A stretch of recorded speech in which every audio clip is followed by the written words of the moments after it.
When I was a kid, I hid my heart under the bed because my mother said if you're not careful, someday someone's gonna break it. Take it from me, under the bed is not a good hiding spot. I know because I've been shot down so many times I get altitude sickness just from standing up for myself. When I was a kid, I could fill a bookshelf with every different way they would tell me how not to play. They'd say it's time to start putting childish things away. And I was like, fuck you. This is Skeletor. But more and more they made me believe that our hearts are like door knocks, and that's where we get the sound of the beat. And I'll never get to meet the man inside me if I can't stand still long enough to be there. I'll never make it anywhere if I keep running away. I'll never know myself if all I ever do is play Nicky Nicky Nine Doors. They ask, don't you want to be a man? And when I was a kid, I wanted to be a man. I wanted a registered retirement savings plan that would keep me in candy long enough to make old age sweet. I wanted 2 left feet so I could dance circles around important issues until way past my bedtime. I'm not saying I don't have opinions, just that others were less likely to argue if they were as tired as I was. Fatigue does to men what a goodnight kiss does to kids. It puts weights on our eyelids and returns us to a place where reason and imagination lace together shoes whose tongues stick out at stillness and beckon us to move forward. As a kid, I was always drawn toward moonlight, despite an armada of adults who insisted I must set my days according to sunlight. I would lay in bed and fight sleep, believing if I shut my eyes even for an instant, I would miss out on something amazing. Turns out I was right. I have seen stars stamped into the night like cookie-cutter designs, drew lines in between each one, inventing new constellations so that when somebody asked me, what's your sign? I could point to mine, the one hanging over the first door past the finish line, and say it's right there. The one marked exit. Because one day all this getting ahead bullshit will be over and people will start looking for me and I'll be there.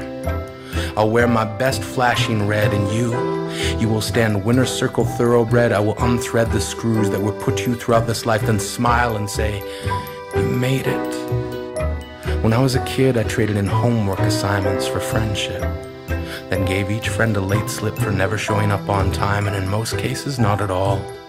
I gave myself a hall pass to get through each broken promise. And I remember this plan born out of frustration from a kid who kept calling me Yogi, then pointed to my tummy and said, too many picnic baskets. Turns out it's not that hard to trick someone. And one day before class I said, yeah, you can copy my homework. And I gave him all the wrong answers that I'd written down the night before. He got his paper back expecting a near perfect score and couldn't believe it when he looked across the room at me and held up a 0. I know I didn't have to hold up my paper of 28 out of 30, but my satisfaction was complete when he looked at me puzzled, and I thought to myself, smarter than the average bear, motherfucker. When I was a kid, I slid love letters through the slots of lockers that belonged to my secret crushes. Built paintbrushes from the tiny hairs that stood on end every time I saw them. My brain stem finally blooming into thoughts. I connected dots and made masterpieces. Each brushstroke a thesis dedicated to the explanation that you, not knowing who I was only because anonymity made it easier to be brave. I dipped my brush into a tidal wave, but I hope this will one day wash over me. I can guarantee, if you've ever had a secret admirer, it was someone very much like me who loved someone very much like you. It was someone who wanted to tell you how much you meant, how every second we spent thinking of you was simply the cost of getting us through the hard times. We saved nickels and dimes hoping our first date would be with you. Through the discipline of love, we gave up comic books and video games. I promise you, every guy I've ever met remembers the names of the ones they loved first, that our thirst for love continues as we cross the deserts of maybe, believing we will find an oasis of yes. We acquiesce. Yes, we probably should have just said something, but we were chicken shit. We lit the fuses of our hearts and exploded every time you walked on by. When I was a kid, I did stupid shit. Ripped the women's underwear section out of the Sears Christmas wish catalog and blamed it on my granddad. He did end up covering for me, and had only this to say: You're only 12, so I'm impressed. But take it from experience, don't hide that under your mattress. So I didn't. I hid it in the empty box of a board game that I never used to play. And on the day when my grandmother eventually found it, she reamed him out for hiding pornography in her grandson's bedroom.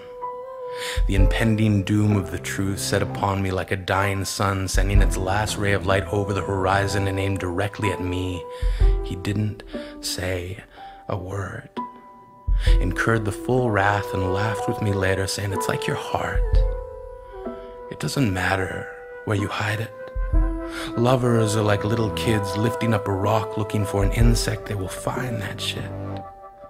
When I was a kid, I trusted myself enough to know that one day I'd be a man. One day I'd have a childhood for a past and a future for a backup plan. That every gauntlet I ever ran was a potato sack race in which time would chase me further toward an ending. I am bending myself back to the beginning, reminding myself there's no winning any race against yourself. Slow down. And when the kid in you falls, turn around. Pick them up, dust them off, then continue. Trust me, you are gonna need that kid. You are gonna need someone to remind you that every weed is a flower, just trying to make shit work. That every jerk you ever encounter is just another someone who somehow forgot it's okay to need a hug. It's okay to be afraid. When I was a kid, I played hopscotch with the lines they drew in the sand, landed on the conclusion that secondhand clothes at least have the benefit of experience, and I've got a 137th hand heart, broken apart and stitched back together at the seams. I've cartwheeled across balance beams made from the broken finger bones of people who could not let go of this life. I still love the night. I love the fact that if you squint your eyes just right, stars look like porcupines of light, stumbling across the dark, dipping their quills into the night, trying to write apologies for all of the unanswered wishes from the times we once wished upon them. And sometimes I still wish. And most times I wish I didn't have to. I wish I didn't have to wish. So I guess what I'm saying is that I hope I never forget that kid who grew up inside me. He just seemed to laugh a little bit louder, smiled just a little bit longer, loved a whole lot stronger, world's first official awesome monger, taking awesome from door to door. Take as much as you need, don't worry about me, I got more. I got a candy store filled with whatever it's gonna take to make tomorrow sweet. I got 2 left feet and no bedtime. I'm still not brave enough to have an orgy, but I rock the slumber party, come nap with me. First one to fall asleep loses. First one to fall asleep wins. The race stops at the start and the finish line is where it begins, so this time first one to lose wins. I know we never meant to turn our hearts into garbage bins. It was an accident. I know the headlines about us giving up were a misprint and really just bad reporting. I know we've been boarding up all the windows from the outside in. We've been doing it ever since they told us to start letting things go. And I know we got into the habit of throwing everything away. But your heart is a door knock, and every time it beats, it's just that kid's way of asking, "Can you please come out and play?"